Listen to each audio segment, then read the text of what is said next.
what every single student is doing, and there must be some. இதைதான் ஒவ்வொரு மாணவரும் 100% நினைத்துக் கொண்டிருக்கின்றனர். இதே கருத்துதான் எல்லோர் மாணவருடைய மனதிலும் உள்ளது. And so they have some demands. What are their demands? The first demand, completely legitimate demand, is that Mr. Dharmendra Pradhan, who has failed as an education minister, who is known to கல்வி அமைச்சர் தர்மேந்திர பிரதான் ஒரு கல்வி அமைச்சராக அவர் தோல்வியடைந்து விட்டார். should be relieved of his duties. எனவே அவர் தன்னுடைய பதவியிலிருந்து விடுவிக்கப்பட வேண்டும். Nothing wrong with it. He has shown India and the world that he is incapable of running this system. Exam leaks are happening one after the other. இந்த அமைப்பை நடத்தக்கூடிய திறன் இல்லை என்பதை இந்த உலகுக்கு அவர் நிரூபித்து விட்டார். Second demand, every single person who raised a finger on our students, and it doesn't matter who he is, the people who ordered it and the people who executed it should be made accountable. And the third இரண்டாவது கோரிக்கை, இதில் யாருக்கெல்லாம் பொறுப்போ யாரெல்லாம் காரணமோ அவர்களுக்கு பொறுப்பாக்கப்பட வேண்டும். The man who is finally accountable to all this should have the decency to apologize to the students for what has happened. ஒட்டுமொத்தமாக இதற்கெல்லாம் யார் காரணமோ யார் பொறுப்போ அவர்கள் இந்த நாட்டின் மாணவர்களின் முன்பு மன்னிப்பு கேட்க வேண்டும். இது மூன்றாவது கோரிக்கை. Pradhan has literally destroyed India's biggest asset.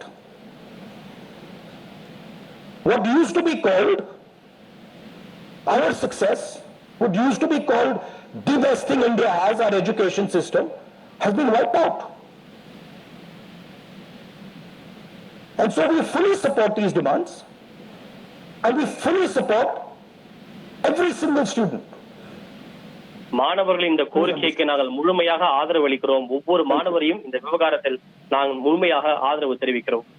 कुछ सवाल जवाब हिंदी में कर दो, हिंदी में कर देता हूँ.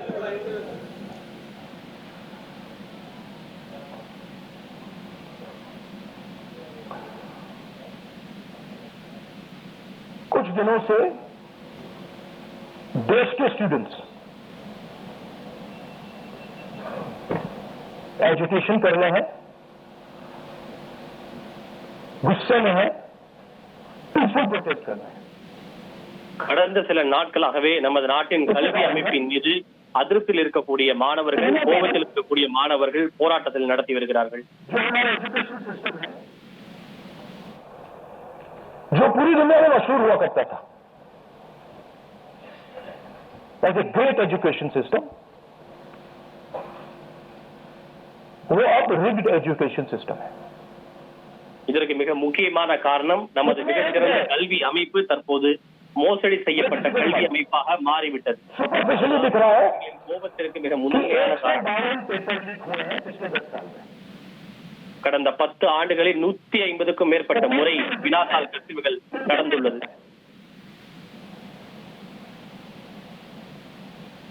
बहुत सारी बात पेपर लीक हो जाए किसी को पता भी नहीं लगा होगा, वो भी हो सकता है.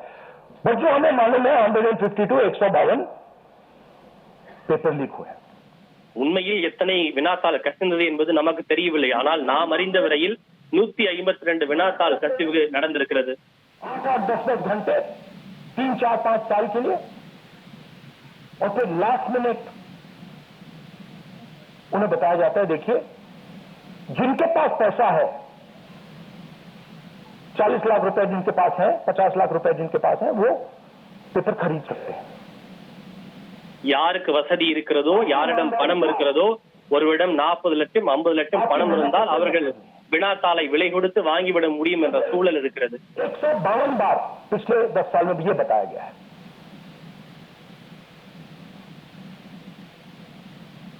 7.5 करोड़ परिवारों को, स्टूडेंट्स और परिवारों को पेपर लीक ने डैमेज किया है. 7.5 கோடி மாணவர்கள் மற்றும் அவர்களின் குடும்பத்தினரை இந்த வினாத்தாள் கசிவுகள் மிக கடுமையாக பாதித்திருக்கின்றன, அவர்களை இன்னலுக்கு ஆட்படுத்தி இருக்கின்றன. 7.5 करोड़ युवाओं का नुकसान होता है, मगर पिछले 10 साल में एक भी कन्विक्शन नहीं हुआ. 7.5 கோடி மாணவர்கள் மற்றும் அவர்களின் குடும்பத்தினர் பாதிக்கப்பட்டிருந்தாலும் கடந்த 10 ஆண்டுகளில் இதற்கு பொறுப்பானவர்கள் யாரும் குற்றவாளி என அறிவிக்கப்படவும் இல்லை, தண்டிக்கப்படவும் இல்லை. जो हमारा एजुकेशन सिस्टम है ये अनअफोर्डेबल है. ஏனென்றால் இன்றைக்கு நமது கல்வி அமைப்பு விலை மதிப்பற்றதாக மாறிவிட்டது. अनअफोर्डेबल है. ஏழைகளால் விலை கொடுத்து வாங்க முடியாததாக, விலை அதிகமானதாக மாறிவிட்டது. जितना पैसा हिंदुस्तान की सरकार अपने एजुकेशन बजट में डालती है हर साल, उतना पैसा एक नीट एग्जाम के लिए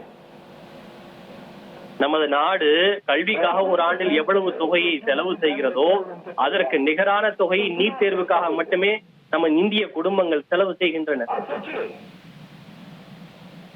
सरकार पूरे देश से टैक्स लेती है, जीएसटी, इनकम टैक्स सारा लेती है, और फिर कहती है देखिए ये जो पूरा टैक्स हमने लिया है आपसे, इससे हम 1.4 लाख करोड़ रुपए शिक्षा में डालेंगे. நாட்டு மக்களிடமிருந்து ஜிஎஸ்டி, வருமான வரி போன்ற பல வரிகளை இந்த நாடு வசூலிக்கிறது. ஆனால் கல்விக்காக இந்த நாடு செலவழிக்கக்கூடியது என்பது 1.45 லட்சம் கோடி ரூபாய் மட்டும்தான். 32 लाख करोड़ रुपए सिर्फ नीट एग्जाम लेने के लिए लेंगे. ஆனால் வெறும் நீட் தேர்வுக்காக மட்டுமே நமது இந்திய குடும்பங்கள் 1.35 லட்சம் கோடியை செலவு செய்கின்றன. Insult to every single family in this country. और ये कौन लोग हैं? ये मिडिल क्लास गरीब लोग हैं. இவர்களில் பெரும்பாலானவர்கள் நடுத்தர வர்க்க மக்கள், ஏழை மக்கள் என்பது சோகமான விஷயம். ये कॉर्पोरेट हाउसेज का, अदानी अंबानी का प्रॉब्लम नहीं है, ये मिडिल क्लास और गरीबों का प्रॉब्लम है. तो ये இது அம்பானி அதானியின் பிரச்சனை அல்ல, நடுத்தர குடும்பம், ஏழை குடும்பத்தினுடைய பிரச்சனை. एजुकेशन के बाद जो होना चाहिए, आप इंजीनियर बन गए, डॉक्टर बन गए, लॉयर बन गए, उसके बाद देश की कमिटमेंट होनी चाहिए कि हम आपको जॉब देंगे, रोजगार देंगे, फ्यूचर देंगे. देश का यही मतलब होता है. देश का मतलब होता है कि हम आपको फ्यूचर देंगे, हम आपको एजुकेशन देंगे, हम आपको हेल्थ केयर देंगे. ये फाउंडेशन होता है देश का. और ये देश कहता है कि नहीं, हम आपसे पैसा चोरी करेंगे, हम एजुकेशन सिस्टम को रिग करेंगे, और फिर उसके बाद सारे के सारे दरवाजे हम बंद कर देंगे. एक ही दरवाजा आपके लिए खुला होगा, सरकारी नौकरी, वो भी रिग्ड है. उसमें भी जिसकी जान पहचान है वो घुसेगा, जिसके पास 40 लाख रुपए वो घुसेगा.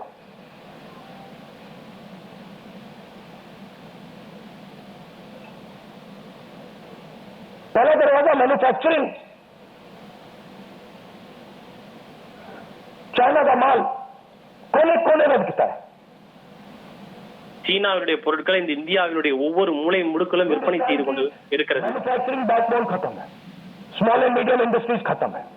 இந்தியாவினுடைய முதுகெலும்பாக விளங்கக்கூடிய உற்பத்தி துறைகள் முழுவதுமாக மூடப்பட்டு விட்டன. சிறு குறு மற்றும் நடுத்தர தொழில்துறையினரும் மூடப்பட்டு விட்டனர். आप में से कोई एंटरप्रेन्योर बनना चाहता है, दरवाजा बंद. ஆனால் நீங்கள் ஒரு தொழில் முனைவராக மாற வேண்டும் என்றால் கதவுகள் மூடப்பட்டு விடுகின்றன.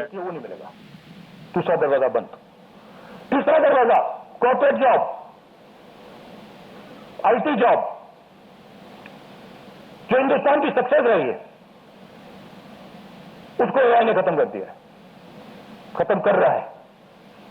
கார்ப்பரேட் வேலை, ஐடி வேலை, இவற்றுக்கான கதவுகளும் கூட தொடர்ந்து மூடப்பட்டு வருகின்றன. बंद. पूरा प्राइवेटाइज कर दो, खत्म कर दो. तो एक ही रास्ता है, वो सरकार वाला गवर्नमेंट एग्जाम. और फिर उसमें कहते हैं அடுத்ததாக எல்லா அரசு துறைகளையும் தனியார்மயமாக்கி அவற்றிலும் நம்முடைய இளைஞர்களுக்கான வாய்ப்புகள் தொடர்ந்து மூடப்பட்டு மறுக்கப்பட்டு வருகின்றன. और आप लोग मिडिल क्लास के लोग, गरीब लोग अपना पैसा डालो, और जिसके पास 40-50 लाख रुपए है वो पीछे से बैकडोर से घुस जाएगा। ये 3 कारण है कि दिल्ली के स्टूडेंट्स, हिंदुस्तान के स्टूडेंट्स